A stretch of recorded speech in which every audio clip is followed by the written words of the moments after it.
Hey everyone, it's Kim, the Homeschooling Grammy, and today I thought I would share with you Writing with Ease, Level 3 by Susan Weiss Bauer. So, if you're interested in taking a look at this curriculum, stick around because we will get started.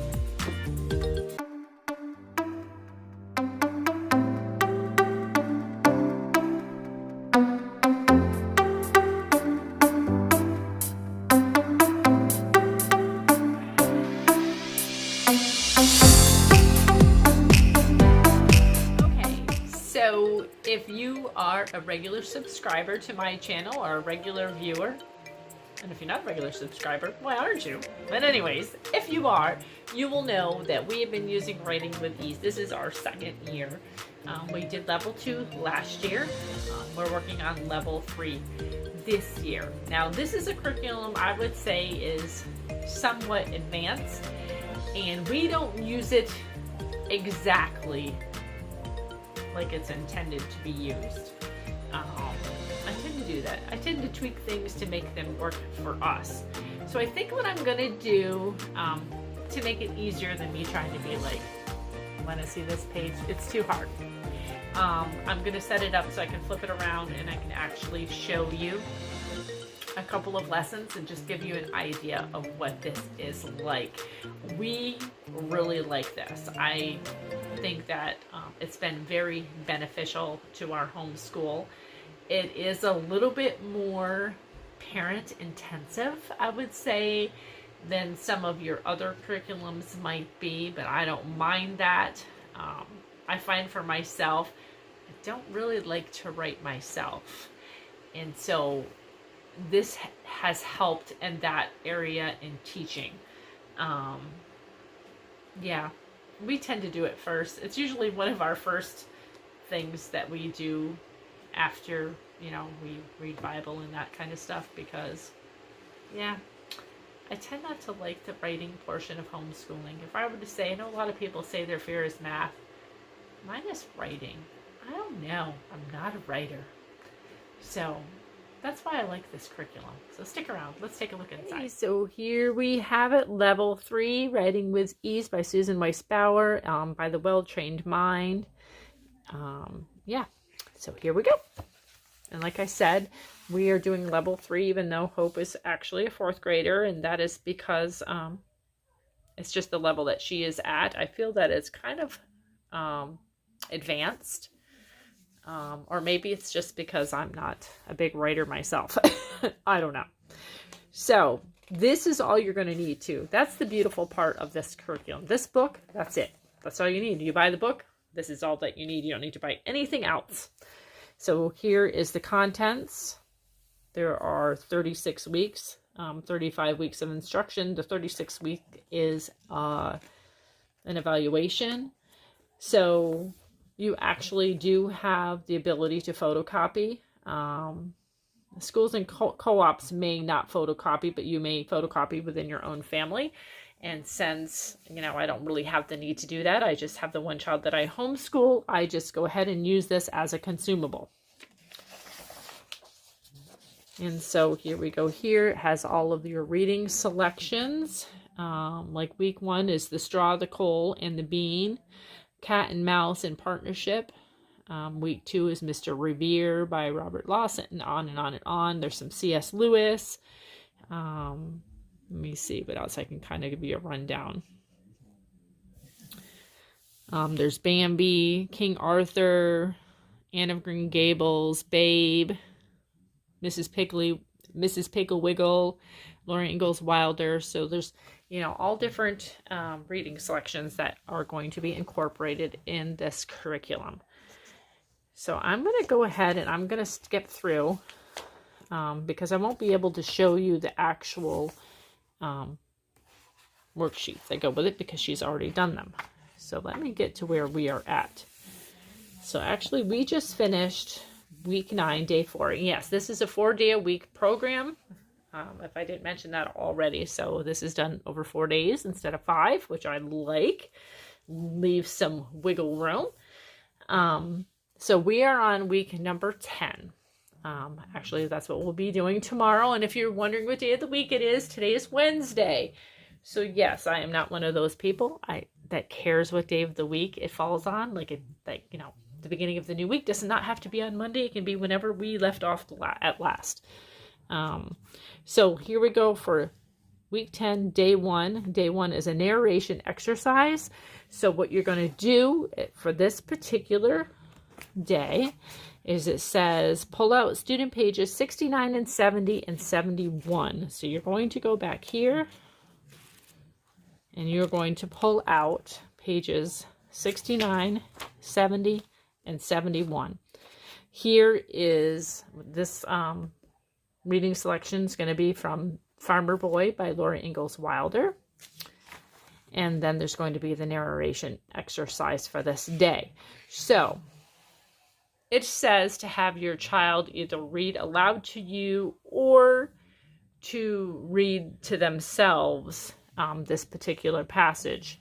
That's where I do this different. We don't do that. We are primarily sunlight homeschool. So she does so much reading already that I read the story to her instead, because she does plenty of other reading on her own.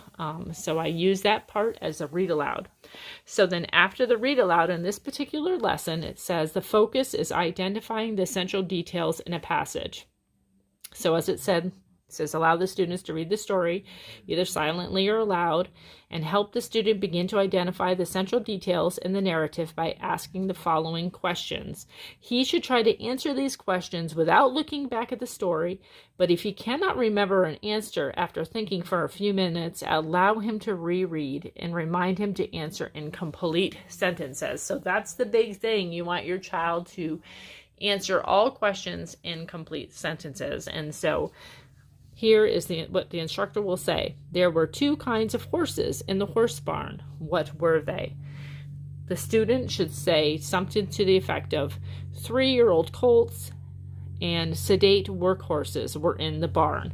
That would be their answer. Instructor, the 3-year-old colts had soft noses. How soft were they?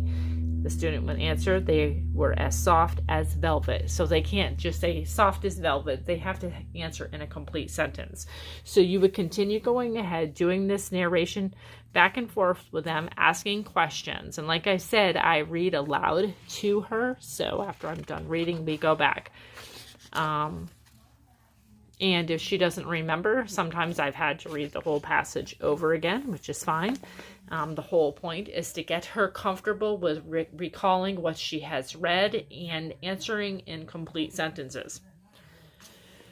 So now, when you finish doing all of that section, the next section says, now you ask the student the general question. Can you give me a brief summary of this passage?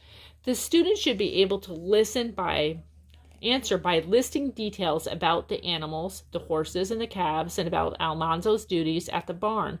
And his answer should be no more than 3 sentences and should resemble one of the following. So they give examples of, an idea of what your child's response should be when you ask them to give you a brief summary. So I'll give you the first one.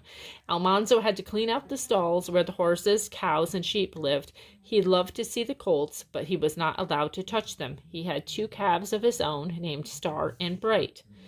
So if they are unable to relate back to you what had happened, to give a summary of what had happened in the story that you just read, then you can go even further with them and say, okay, if they have difficulty keeping the narration to 3 sentences, you can ask them these 3 questions. First question, how did Almanzo feel about the horses? Number 2, what did Almanzo and Royal do to the stalls? And number 3, which animals belong to Almanzo? And so what they're going to do is they are going to repeat the answers in this order, and this will form their brief summary. Okay, so for this particular day, you as the instructor are going to be writing down what the student narrated to you. So here's the story. Here's the narration page. So for day 1, The student is not doing any of the writing, you are. They're going to narrate to you what, the story was about. You're going to write it out. And while you're writing it out for them, they are going to be watching you write. So that's for day one. So for day 2 is a dictation exercise, but your focus is going to be on adverbs that tell how, when, where, how often, or to what extent. So you're going to go back again. You're going to get page 72, student page 72. You're going to have the student write the name and the date on the page, which they do on every one of the student pages. They are responsible for putting their name and the date. So today's dictation sentence is from the Farmer Boy and describes the barn. Dictate the following sentence to the student 2 times. Before you read, tell the student that the last word of the sentence is actually 2 words linked together with a hyphen. Do not tell the student that the sentence contains a comma, but pause significantly when you read it. When you reach it, I should say. So, the hay mows were warm with the warmth of all the stock below, and the hay smelled dusty sweet. So you're going to read that particular sentence to your student 2 times. What they are supposed to be able to do is to be able to repeat it back to you. And some days are better than others with this. Sometimes she is not able to repeat it all back to me at one time. Sometimes it takes several times, and sometimes it just depends on the day. And that's why I said I don't use this exactly, as it is written. I use it as it works for my granddaughter. The thing that I really want her to get out of this is to learn, all that she needs to learn for writing purposes, and to learn, capitalizations, periods, commas, sentence structure, all of those things for writing. That's really what I want her to glean from that. She does a lot of other memorizing. She's in an Awana program, so there's a lot of other stuff that she memorizes on a daily basis. So I'm not going to emphasize that as much. Am I right or wrong in that? I don't know, but that's how I do it. Everybody uses their curriculum how they see fit. So then what she's going to do is she is actually going to write down what I have dictated to her. And as she is writing, and it says right here, watch the student as he writes and correct him at once if he begins to make a mistake or leaves out a comma. When he is finished, ask him to underline the adverb below. And then you're going to ask the question, this adverb answers. So it's going to be who, where, what, when, you know what I mean? What is the adverb answering? So that is the question for that dictation. So on day 3, we're again going to be doing narration and dictation. You're going to be identifying the essential details in a passage and writing original sentences from dictation. So you're going to pull up pages 73, 74, and 75. Ask the student again to write their name and date. Today's exercise is going to combine narration and dictation. So you're going to, again, allow your student to read the story, either silently or aloud. And like I said before, I read it to her, so I do it kind of as a read aloud. You're going to help the student begin to identify central details in the narrative by asking the following questions. He should try to answer these questions without looking back, etc., etc. So, first question is, can you list 4 of the 7 things that Almanzo saw on the table? And so you're going to continue to have these kinds of questions that you're going to ask your student. And you can see it goes way over here onto the next page, all of these questions. So once you're done doing these questions and helping your child, get the central idea of what the passage was about, now you're going to tell the student to describe in 3 sentences either the dinner itself, mother, or the dining room. And his answer should resemble one of the following. So this particular time, they have, they can choose what they want to describe. They can either describe dinner, mother, or the dining room. And then have the student repeat his answers in order, and this will form his brief summary. And you're going to write down your student's narration on these lines right here. But this time, you're not going to allow the student to watch you write down what they said. So they are going to narrate to you. You're going to write down what they said here. And then as the teacher, you're going to choose 1 or 2 sentences of about 12 to 15 words to dictate back to your student what they narrated to you. So this time, what you're narrating to them or dictating to them is what they narrated to you. So they are actually writing on their student page, which would this time be from here. And they would write on here directly. And here is more from the farmer boy. That's what we would be reading from. And so that's what they would do. Okay, so now we're going to move on to day 4, which is another dictation exercise. And the focus is going to be adverbs that, again, tell how, when, where, how often, or to what extent. So you're going to pull out your student page 76, have them write their name and date on there, and tell them that today's dictation sentence is from Farmer Boy and describes Almanzo getting ready for bed after his huge dinner. And then you're going to dictate the following sentence to the student 2 times. And like I said before, it takes more than 2 times, however many times it takes for us. You know, and as I explained before, my thing is to get her comfortable with writing. I don't want to make her frustrated or have her get upset. And there have been those days, like when I first started using this, I was like, okay, we need to do it this way because that's what the book says. But no, I don't want my granddaughter to dislike writing. I think part of why I dislike writing is that no one took the time to allow me to get comfortable with it. And so I don't want her to feel that way in learning how to write.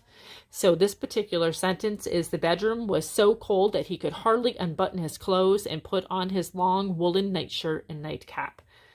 So have them repeat the sentence back to you before he writes. If he cannot remember the entire sentence, you may repeat it additional times. Watch the student as he writes. Correct him at once, again, if he makes a mistake. When he is finished, you ask him to underline the adverb so. Tell him that this adverb answers the question, to what extent? To what extent was the bedroom cold? It was so cold. Now ask the student to underline the adverb hardly and ask him which question this adverb answers. And it says the correct answer is how.